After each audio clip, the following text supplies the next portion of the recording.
ایک امام کا مقلد ہوتے ہوئے اپنے امام کی تقلید سے نکل کے دوسرے امام کی تقلید یا اس کے فتوے کی پیروی کرنے کی حیثیت کیا ہے، کر سکتا کہ نہیں؟ تو اس سلسلے میں گزارش یہ ہے کہ جو تقلید شخصی ہے یہ واجب ہے،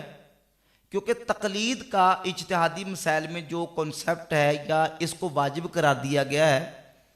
تو تقلید شخصی جو ہم کرتے ہیں وہ کیوں کرتے ہیں؟ اصل میں جو شرع کا مطالبہ ہے، جو شرع کو مطلوب ہے، اس پر عمل کرنے کے لیے، شرع پر عمل کرنے کے لیے، اپنی خواہشات پر عمل کرنے کے لیے، شریعت پر عمل کرنے کے لیے کرتے ہیں۔ اب چونکہ ان اجتہادی مسائل کے اندر ان ائمہ مجتہدین کی آراء مختلف ہوتی ہیں، ایک امام کا فیصلہ ہے کہ یہ امر جائز ہے، دوسرا امام کہتا ہے کہ یہ ناجائز ہے۔ اگر اس بات کا دروازہ کھول دیا جائے کہ آپ جس امام کی چاہیں پیروی کر لیں، تو ایک ہی وقت میں ایک بندہ کبھی ایک امام کی پیروی کرے گا، دل چاہے گا تو جائز والے مسئلے کو لے لے گا، تو تھوڑی دیر بعد دل چاہے گا تو ناجائز والے مسئلے کو قبول کر لے گا، تو اس میں پھر جو ہے وہ خواہشات نفس کی پیروی آ جائے گی، اصل میں شریعت کی پیروی جو ہے وہ باقی بچے گی نہیں۔ تو یہاں تقلید میں مقصود یہ ہے کہ شریعت کی پیروی کی جائے۔ قرآن و حدیث کے ان اجتہادی معاملات میں مجتہد کی تقلید کی جاتی ہے تاکہ شریعت کا جو مطلوب و مقصود ہے اس پر عمل کیا جائے۔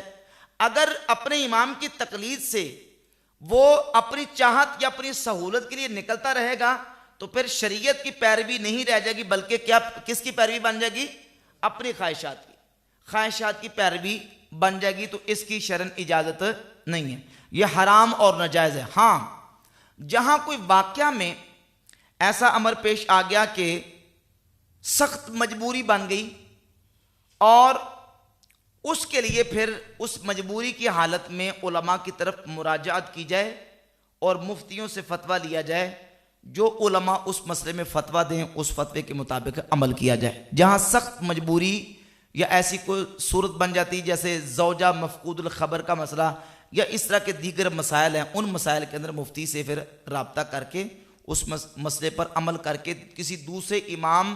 کے فتوے کو لیا جا سکتا ہے، لیکن وہ بھی سخت مجبوری کی حالت میں۔ ادروائز اپنی خواہشات کو پورا کرنے کے لیے یا صرف اپنی سہولت کے لیے یا صرف اپنے فائدے کے لیے ایک امام کی پیروی چھوڑ کے